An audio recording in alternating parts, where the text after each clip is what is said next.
The Prince Who Would Seek Immortality by Andrew Lang. Once upon a time, in the very middle of a large kingdom, there was a town, and in the town a palace, and in the palace a king. This king had one son, whom his father thought was wiser and cleverer than any son ever was before, and indeed his father had spared no pains to make him, so he had been very careful in choosing his tutors and governors when he was a boy, and when he became a youth he sent him to travel so that he might see the ways of other people, and find that they were often as good as his own. It was now a year since the prince had returned home, for his father felt that it was time that his son should learn how to rule the kingdom, which would one day be his. But during his long absence, the prince seemed to have changed his character altogether. From being a merry and light-hearted boy, he had grown into a gloomy and thoughtful man. The king knew of nothing that could have produced such an alteration. He vexed himself about it from morning till night, till at length an explanation occurred to him. The young man was in love. Now the prince never talked about his feelings for the matter of that, he scarcely talked at all, and the father knew that if he was to come to the bottom of the prince's dismal face, he would have to begin. So one day after dinner, he took his son by the arm and led him into another room hung entirely with the pictures of beautiful maidens, each one more lovely than the other. "My dear boy," he said, "you are very sad perhaps. After all your wanderings it is dull for you here all alone with me. It would be much better if you would marry. And I have collected here the portraits of the most beautiful women in the world, of a rank equal to your own. Choose which among them you would like for a wife, and I will send an embassy to her father to ask for her hand." "Alas, your majesty," answered the prince, "it is not love or marriage that makes me so gloomy, but the thought which haunts me day and night, that all men, even kings, must die. Never shall I be happy again till I have found a kingdom where death is unknown, and I have determined to give myself no rest till I have discovered the land of immortality." The old king heard him with dismay. Things were worse than he thought. He tried to reason with his son, and told him that during all these years he had been looking forward to his return in order to resign his throne and its cares which pressed so heavily upon him. But it was in vain that he talked. The prince would listen to nothing, and the following morning buckled on his sword and set forth on his journey. He had been travelling for many days, and had left his fatherland behind him, when close to the road he came upon a huge tree, and on its topmost bough an eagle was sitting, shaking the branches with all his might. This seemed so strange and so unlike an eagle that the prince stood still with surprise, and the bird saw him and flew to the ground. The moment its feet touched the ground he changed into a king. "Why do you look so astonished?" he asked. "I was wondering why you shook the boughs so fiercely," answered the prince. "I am condemned to do this, for neither I nor any of my kindred can die till I have rooted up this great tree," replied the king of the eagles. "But it is now evening, and I need work no more today. Come to my house with me, and be my guest for the night." The prince accepted gratefully the eagle's invitation, for he was tired and hungry. They were received at the palace by the king's beautiful daughter, who gave orders that dinner should be laid for them at once. While they were eating, the eagle questioned his guest about his travels, and if he was wandering for pleasure's sake, or with any special aim. Then the prince told him everything, and how he could never turn back till he had discovered the land of immortality. "Dear brother," said the eagle, "you have discovered it already, and it rejoices my heart to think that you will stay with us. Have you not just heard me say that death has no power either over myself or any of my kindred, till that great tree is rooted up? It will take me 600 years' hard work to do that, so marry my daughter, and let us all live happily together here. After all, 600 years is an eternity." "Ah, dear king," replied the young man, "your offer is very tempting, but at the end of 600 years, we should have to die, so we should be no better off. No, I must go on, till I find the country where there is no death at all." Then the princess spoke, and tried to persuade the guest to change his mind, but he sorrowfully shook his head. At length, seeing that his resolution was firmly fixed, she took from a cabinet a little box which contained her picture, and gave it to him, saying, "As you will not stay with us, prince, accept this box, which will sometimes recall us to your memory. If you are tired of travelling, before you come to the land of immortality, open this box and look at my picture, and you will be borne along either on earth or in the air, quick as thought or swift as the whirlwind."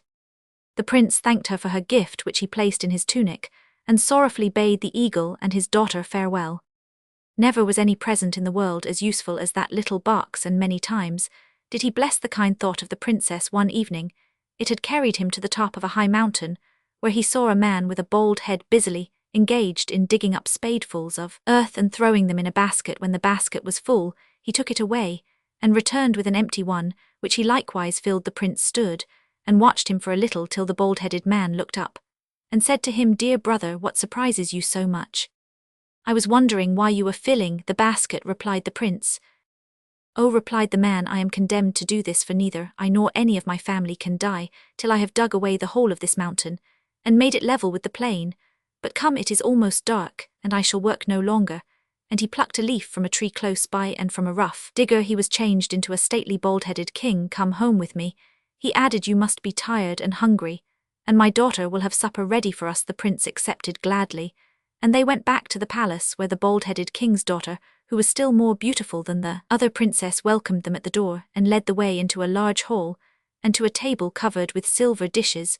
While they were eating, the bald-headed king asked the prince how he had happened to wander so far, and the young man told him all about it, and how he was seeking the land of immortality. "You have found it already," answered the king, "for as I said, neither I nor my family can die till I have leveled this great mountain, and that will take full 800 years longer. Stay here with us, and marry my daughter. 800 years is surely long enough to live." "Oh, certainly," answered the prince, "but all the same I would rather go and seek the land where there is no death at all." So next morning he bade them farewell, though the princess begged him to stay with all her might, and when she found that she could not persuade him, she gave him as a remembrance a gold ring. This ring was still more useful than the box, because when one wished oneself at any place, one was there directly without even the trouble of flying to it through the air.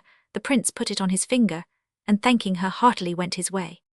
He walked on for some distance, and then he recollected the ring, and thought he would try if the princess had spoken truly as to its powers. "I wish I was at the end of the world," he said, shutting his eyes, and when he opened them, he was standing in a street full of marble palaces. The men who passed him were tall and strong, and their clothes were magnificent. He stopped some of them and asked in all the 27 languages.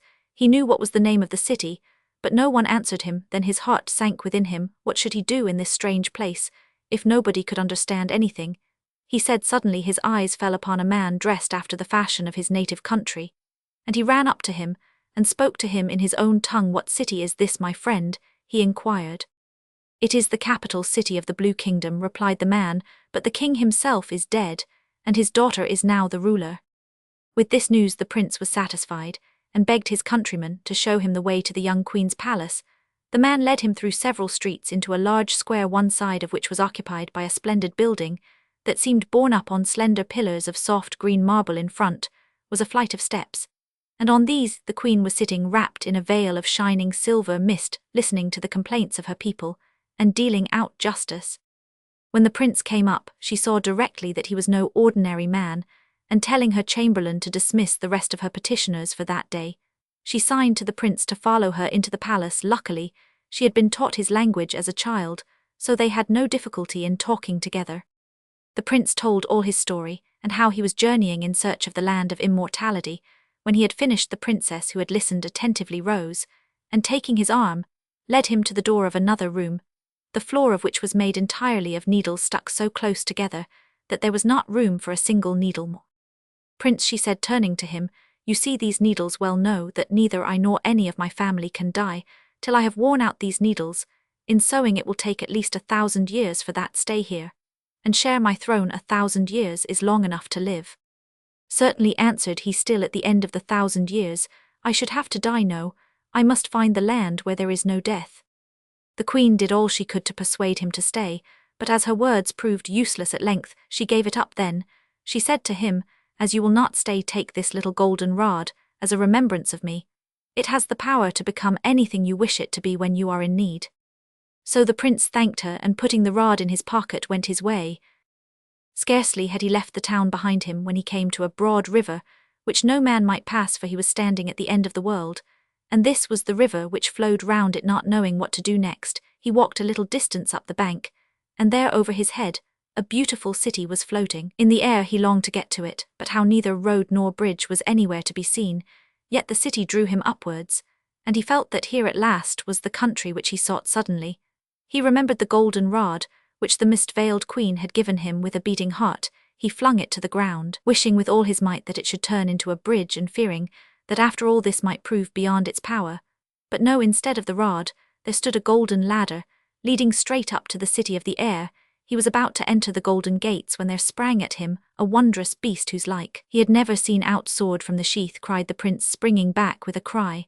And the sword leapt from the scabbard and cut off some of the monster's heads, but others grew again directly, so that the prince, pale with terror, stood where he was calling for help, and put his sword back in the sheath again. The queen of the city heard the noise and looked from her window to see what was happening. Summoning one of her servants, she bade him go and rescue the stranger, and bring him to her. The prince thankfully obeyed her orders, and entered her presence. The moment she looked at him, the queen also felt that he was no ordinary man, and she welcomed him graciously, and asked him what had brought him to the city. In answer, the prince told all his story, and how he had travelled long and far in search of the land of immortality.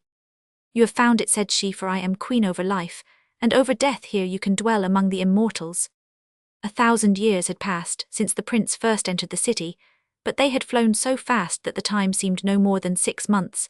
There had not been one instant of the 1,000 years that the prince was not happy, till one night when he dreamed of his father and mother. Then the longing for his home came upon him with a rush, and in the morning he told the queen of the immortals that he must go and see his father and mother once more. The queen stared at him with amazement and cried, "Why, prince, are you out of your senses? It is more than 800 years since your father and mother died. There will not even be their dust remaining." "I must go all the same," said he. "Well, do not be in a hurry," continued the queen, understanding that he would not be prevented. "Wait till I make some preparations for your journey." So she unlocked her great treasure chest, and took out 2 beautiful flasks, one of gold and one of silver, which she hung round his neck. Then she showed him a little trapdoor in one corner of the room, and said, "Fill the silver flask with this water which is below the trapdoor. It is enchanted, and whoever you sprinkle with the water will become a dead man at once, even if he had lived 1,000 years. The golden flask you must fill with the water," here she added, pointing to a well in another corner. "It springs from the rock of eternity. You have only to sprinkle a few drops on a body, and it will come to life again if it had been 1,000 years dead." The prince thanked the queen for her gifts, and bidding her farewell went on his journey. He soon arrived in the town where the mist-veiled queen reigned in her palace, but the whole city had changed, and he could scarcely find his way through the streets. In the palace itself all was still, and he wandered through the rooms without meeting anyone to stop him. At last he entered the queen's own chamber, and there she lay, with her embroidery still in her hands, fast asleep. He pulled at her dress, but she did not waken. Then a dreadful idea came over him, and he ran to the chamber where the needles had been kept. But it was quite empty. The queen had broken the last over the work she held in her hand, and with it the spell was broken too, and she lay dead. Quick as thought, the prince pulled out the golden flask, and sprinkled some drops of the water over the queen. In a moment she moved gently, and raising her head opened her eyes. "Oh, my dear friend, I am so glad you wakened me. I must have slept a long while." "You would have slept till eternity," answered the prince, "if I had not been here to waken you." At these words the queen remembered about the needles. She knew now that she had been dead, and that the prince had restored her to life. She gave him thanks from her heart for what he had done, and vowed she would repay him if she ever got a chance. The prince took his leave, and set out for the country of the bald-headed king. As he drew near the place, he saw that the whole mountain had been dug away, and that the king was lying dead on the ground, his spade and bucket beside him. But as soon as the water from the golden flask touched him, he yawned and stretched himself, and slowly rose to his feet. "Oh, my dear friend, I am so glad to see you," cried he. "I must have slept a long while." "You would have slept till eternity if I had not been here to waken you," answered the prince, and the king remembered the mountain and the spell, and vowed to repay the service if he ever had a chance. Further along the road which led to his old home, the prince found the great tree torn up by its roots, and the king of the eagles sitting dead on the ground with his wings outspread, as if for flight. A flutter ran through the feathers as the drops of water fell on them, and the eagle lifted his beak from the ground, and said, "Oh, how long I must have slept! How can I thank you for having awakened me, my dear good friend?" "You would have slept till eternity if I had not been here to waken you," answered the prince. Then the king remembered about the tree, and knew that he had been dead, and promised, if ever he had the chance, to repay what the prince had done for him. At last he reached the capital of his father's kingdom, but on reaching the place where the royal palace had stood instead of the marble galleries, where he used to play, there lay a great sulphur lake, its blue flames darting into the air. How was he to find his father and mother and bring them back to life if they were lying at the bottom of that horrible water? He turned away sadly, and wandered back into the streets, hardly knowing where he was going, when a voice behind him cried, "Stop, prince! I have caught you at last. It is 1,000 years since I first began to seek you. And there beside him stood the old white-bearded figure of Death. Swiftly he drew the ring from his finger, and the king of the eagles, the bald-headed king, and the mist-veiled queen hastened to his rescue. In an instant they had seized upon Death and held him tight till the prince should have time to reach the land of immortality, but they did not know how quickly Death could fly. And the prince had only one foot across the border when he felt the other grasped from behind, and the voice of Death calling, "Halt now, you are mine." The queen of the immortals was watching from her window, and cried to Death that he had no power in her kingdom, and that he must seek his prey elsewhere.